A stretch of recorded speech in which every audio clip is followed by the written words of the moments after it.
Good afternoon. I'm John Falchicchio, and I have the honor of serving as Deputy Mayor for Planning and Economic Development for Mayor Muriel Bowser.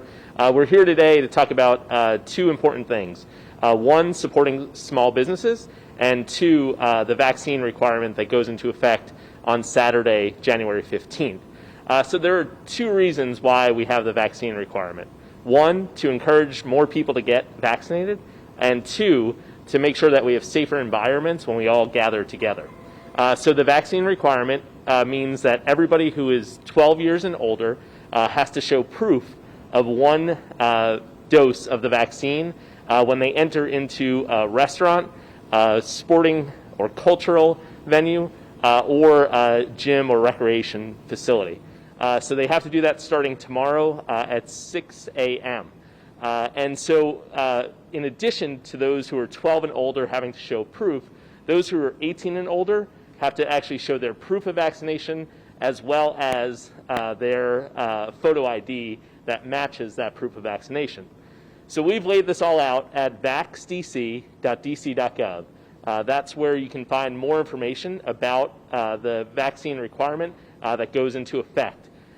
And like I said, one dose by Saturday the 15th of January, and then by February 15th, you'll actually be required to show proof of two doses. We're also here to talk about supporting small business. And we're here at Delphine's in downtown Washington, D.C. To talk about Restaurant Week. So I'm really excited to be joined by two folks from the restaurant industry and that represent all of our small businesses that employ thousands and thousands of Washingtonians. And so Restaurant Week is really special to all of us because it's an opportunity for us to actually experience DC in a way that we haven't before. When I came here in 1997 as a college student and continued on here as a young professional, I couldn't afford to eat at Delphine's on a regular basis. But Restaurant Week was that one time that you were able to go out and try those places that you maybe weren't able to access before. So got a chance to come to places like this if this had been here way back then, many, many years ago. So really want to talk about kind of what Restaurant Week means to Washingtonians, what restaurant means to the industry. So joined by Kathy Hollinger, who is the president and CEO of the Restaurant Association of Metropolitan Washington. We'll have her come up, and then she'll be followed by Gavin Coleman, who is the vice chair of the association, but also the proprietor here at Delphine's. And then he'll be followed by Christy Whitfield, who's our director of the Department of Small and Local Business Development, to talk a little bit about how we all can support small businesses. So with that, we'll bring up Kathy. Good afternoon, everyone. Happy New Year. So yes, we got Restaurant Week coming up on Monday, kicking off. For those of you who do not know, Restaurant Week is offered 2 times throughout the year, one in the winter and one in the summer. So that's typically in January and in August, which are notably pre-pandemic the slowest times of the year for our industry.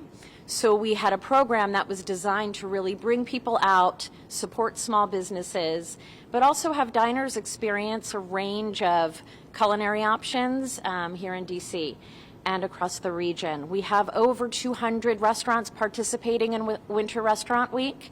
We have price points that range from $25 for lunch, $40 for dinner, and we also have, and actually that $25 is lunch and brunch, $40 for dinner, and then $55 option for restaurants who want to extend those offerings or elaborate on what those choices could be for diners. Very, very excited. As you can imagine, the industry is feeling quite fragile at this point, coming off the holidays, which were unexpected on some level in terms of impact to our industry, which is a very, very busy time of year. So this is incredibly needed.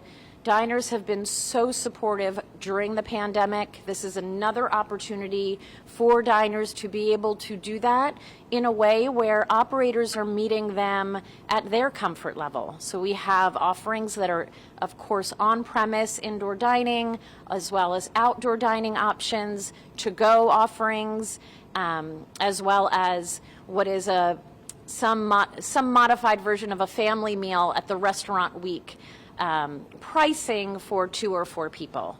So I'm encouraging everybody to get out. This is probably the most needed effort right now. We are seeing that diners want to come out. They want to find ways that they can support these great businesses, and this is a perfect way to do that, whether it's for yourself or whether you are gifting the dining of Restaurant Week for a neighbor or friend. So it kicks off on Monday.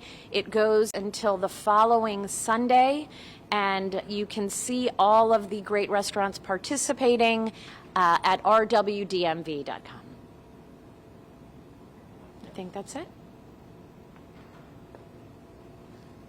Hi, so like John said, I'm Gavin Coleman. I'm one of the partners here at Dolphins, and thank you everybody for coming in and, helping promote Restaurant Week. This is our first time doing Restaurant Week at Dolphins. We're a new restaurant, and, we hope people take this opportunity to support restaurants across the city, restaurants you wouldn't usually go to. Go back to neighborhoods you used to go to, like downtown. Downtown has been especially hard hit throughout the pandemic. The last 4 weeks have been really tough for restaurants. But we're coming out of it. Things seem to be taking a turn. We're leaning into the mayor's vax mandate and, really stressing to people that it's safe to come into the restaurants. We're going to do everything we can to make it a safe experience for you. And then, hopefully help you forget the pandemic and enjoy the restaurants and have a special night out.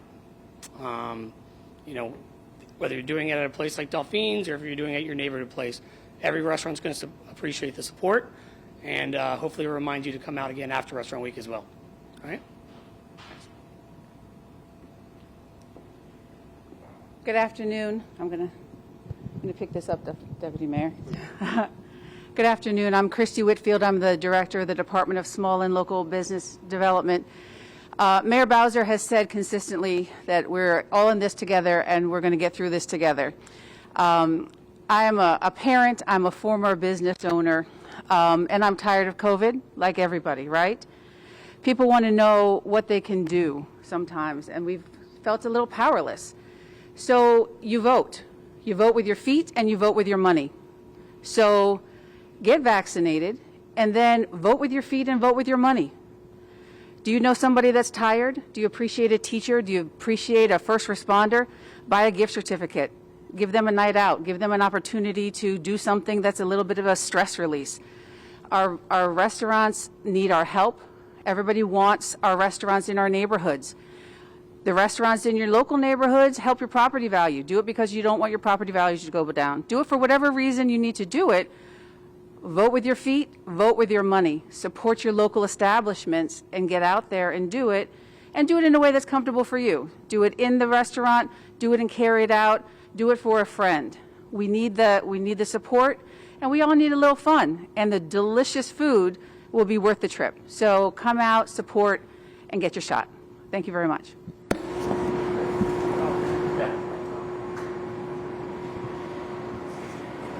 So with that, the information for the vax requirement is at mayor.dc.gov. For folks who are going to restaurants or going out, you'll see this sign posted at restaurants, at the venues that have to enforce the vaccine requirement.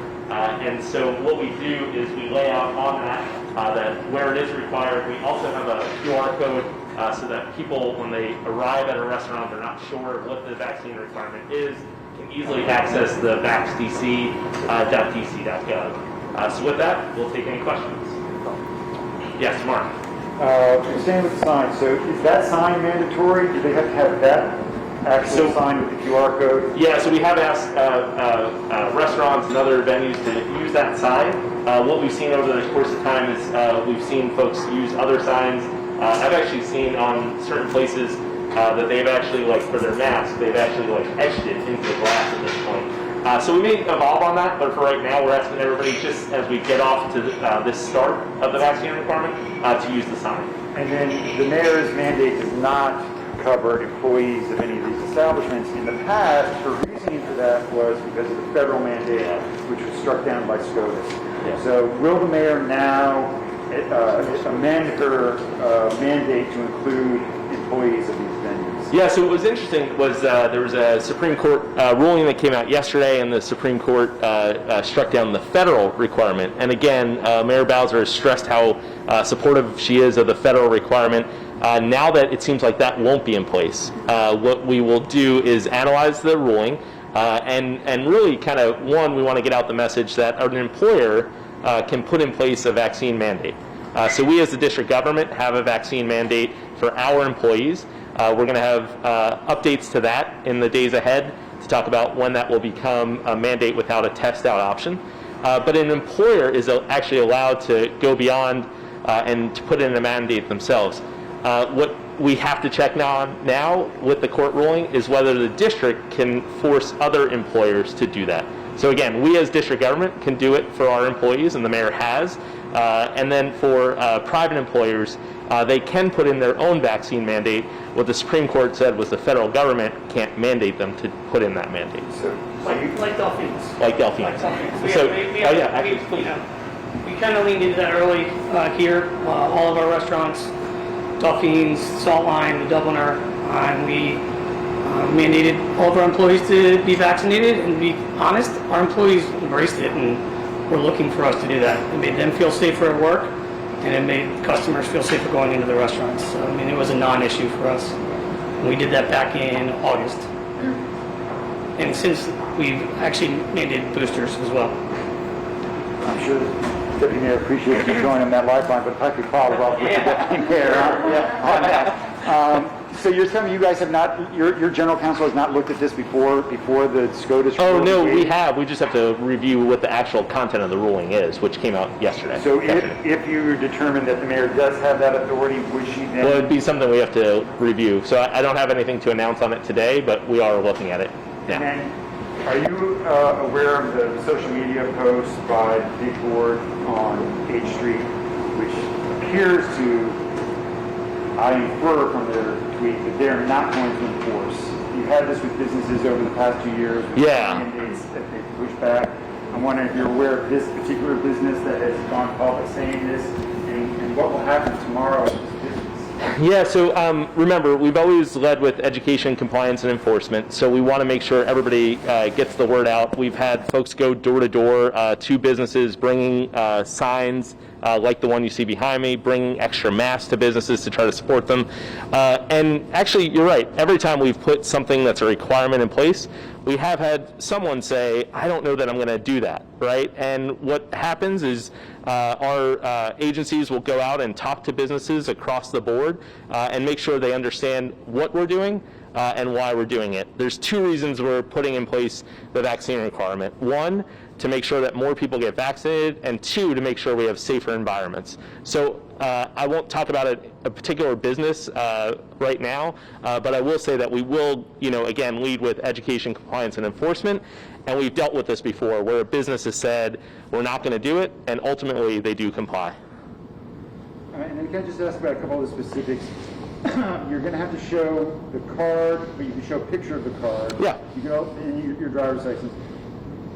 Somebody doesn't want to pull out a wallet and a phone. Could somebody take a picture of their driver's license and therefore just pull out a picture of their license and a picture of their card on the same phone rather than a wallet?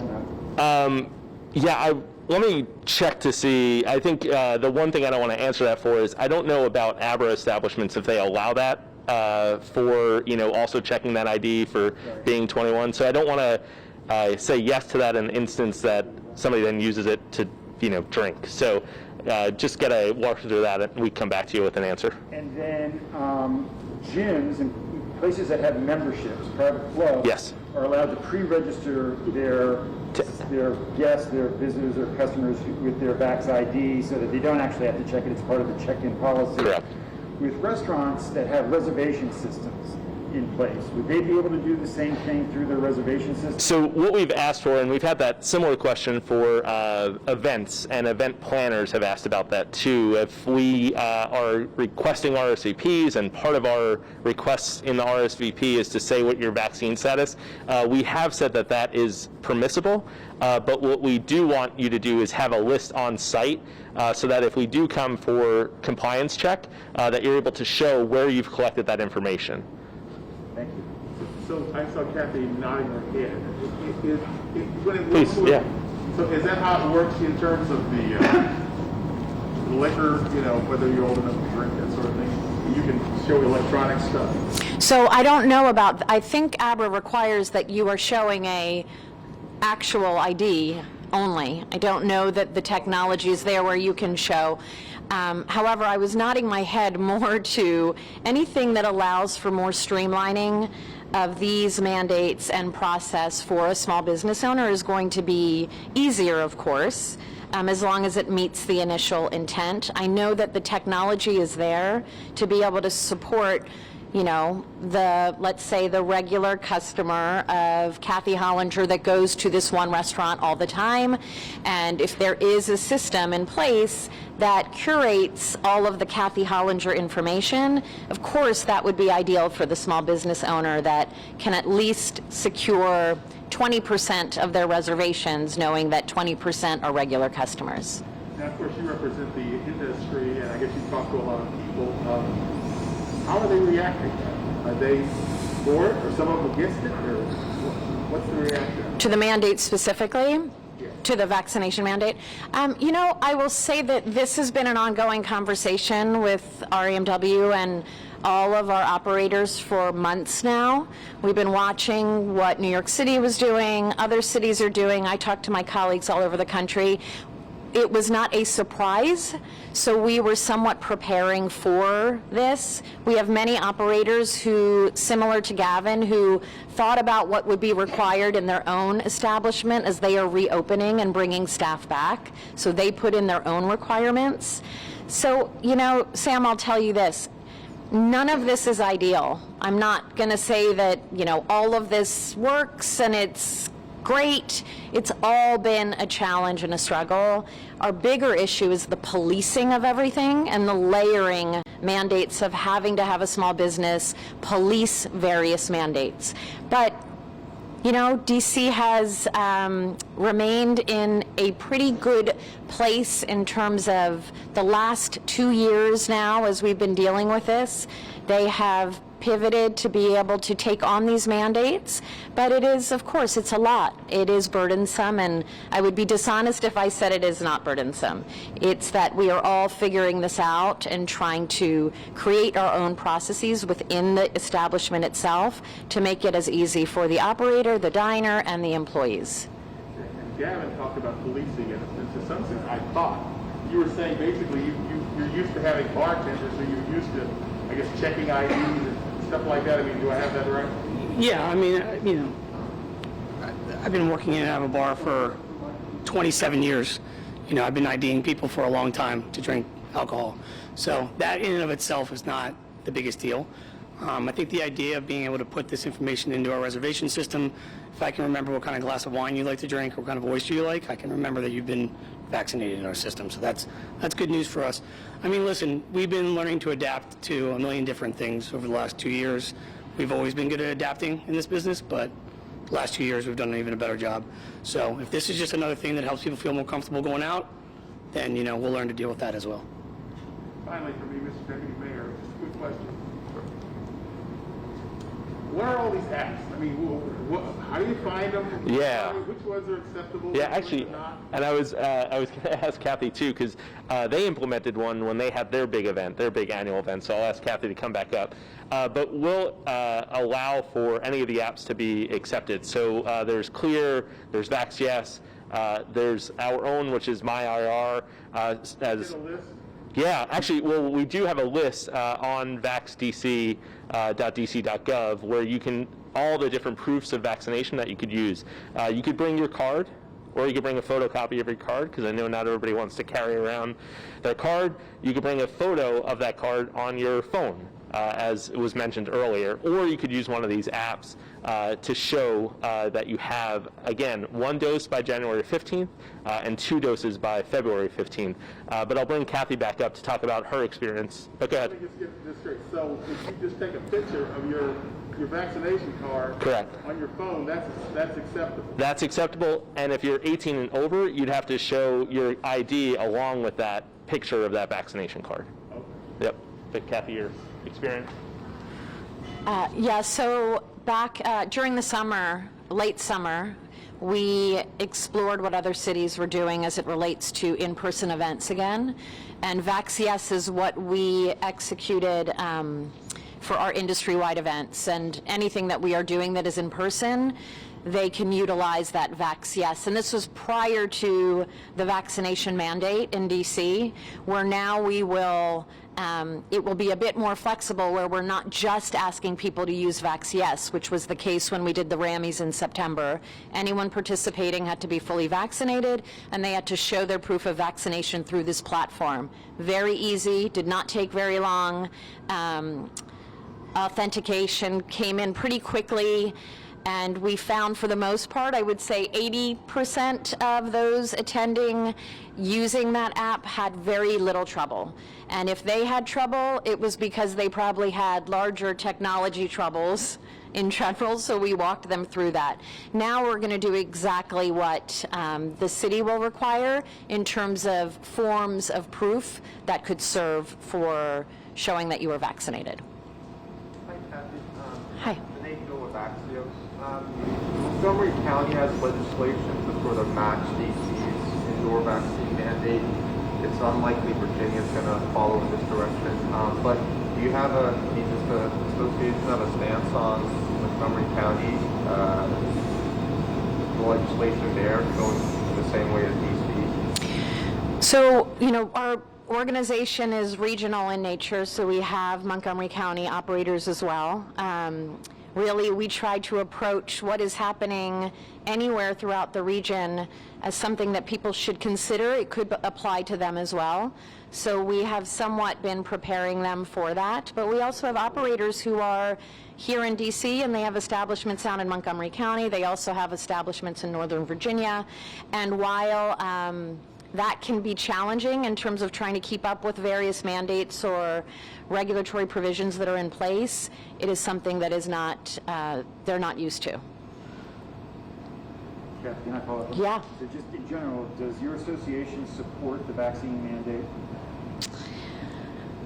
So, Mark, we did not take a position on whether we support or not. What we recognized at the time when it was being considered is that we were at a crossroads. We were incredibly fragile as an industry, and the last thing we wanted to do was to take steps backwards and close down again. That is where we were and our mindset was, particularly over the last month. So are we more pleased that there is something in place that prevents us from further shutting down? Absolutely. And is this the step that needed to happen so that we can avoid that as we're in a really difficult time? Yes. So did you poll your membership on this? We did. And it was a mixed bag. We're regional. So if you were to ask some of our Virginia operators, they did not necessarily think it was necessary at this time. They thought that it was something that could have been considered regionally a few months ago. So some of it was timing. I would say that several months ago, there was a majority consensus that people understood this may come down the pike and that it was something that should be considered for themselves as small business owners, whether it was mandated or not. And then can I ask you, are you familiar with the big board and their social media presence? I am not, and I was going to ask you about that. I am not, and I'm happy to respond to that if I know a little bit more. And if I could just throw an off-topic question at you, we're learning today that the owner of the Amsterdam in Morgan passed away. Yes. I'm just wondering if you have a long-time restaurant owner, business owner in our community. We heard of this news yesterday, very saddened by it. And yes, they've been a big part of the RMW community and this industry and the neighborhood in which they operated. Very, very sad. I have no additional information, but we are all saddened as a community to hear that news. Deputy Mayor, were you aware? Did you? Actually, I hadn't heard that. Yeah, I haven't. One thing I would say, and kind of building on something Kathy had said about an individual business can also, say that there's one form of the vaccine requirement that they want to see, right? So a venue could say, in order to come to our venue, we want you to use the Clear app or what have you. So just as another layer of sort of what people should think about as they go out is what form of vaccine that place is asking you to use, what form of vaccine proof. Excuse me? So I will say I was at a venue, this was out of state, right? I was at a venue out of state, and they only accepted Clear. They only accepted Clear. They didn't accept real documents. They didn't accept they wanted you to have the Clear document, so they had a record of it. So that is something that people can, or the businesses or venues can put in place. What Kathy did during the Restaurant Association's event was made it clear to everybody that they were utilizing that one app and that everybody should use it. So I actually use that app now when I go to other venues to show them that I have vaccine proof. So just to let folks know, especially as they're going to bigger venues, some bigger venues may actually designate one proof of vaccine. Really? I mean, so it says proof of vaccination. Yeah, but again, I don't get it. a business could always ask for something a little bit more. Like we had a teletown hall the other day where business was one, they asked all their employees, they mandated all their employees get vaccinated, and then two, they weren't, they were not allowing folks inside.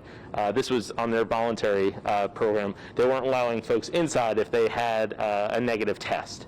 That wasn't something that they were allowing for. So each business can implement this and go stricter than the requirement that we put forth. Is there a way to tell businesses, you got to accept the CDC card? And it's kind of like saying we don't accept cash or something. Yeah, so all businesses could accept whatever.